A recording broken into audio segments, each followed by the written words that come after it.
But isn't that a conflict, Mr. Harrington? Because Mr. Gulen was criticized by many, while some were calling him a CIA agent, others were also accusing him to bring a Sharia state. And these were pretty much the same arguments in the trial process.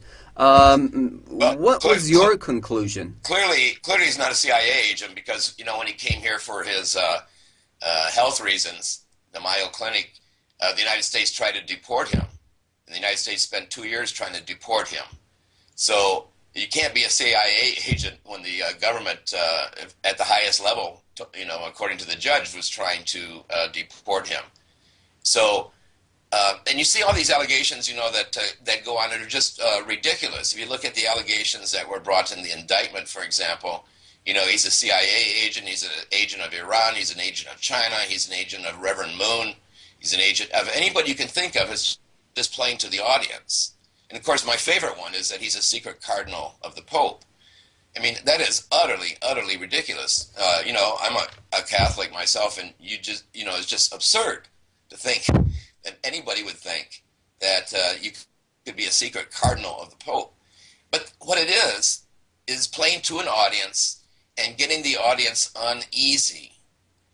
You know, one of the things that's going on, I think, with the United States and with what we call the West, is that we don't understand what is secularism in terms of Turkey.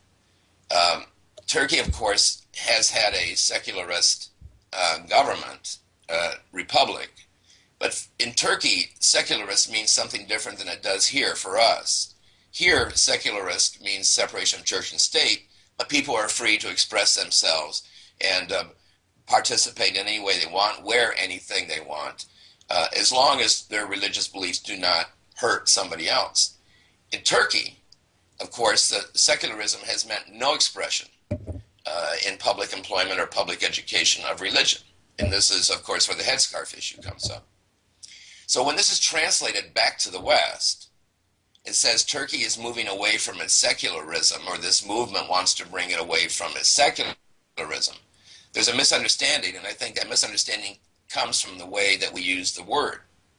If you tell people in the United States that what Turkey is moving toward, or what the movement is interested in, is the kind of secularism that we have, where there is separation of church and state, or separation of mosque and state, but people can still express themselves.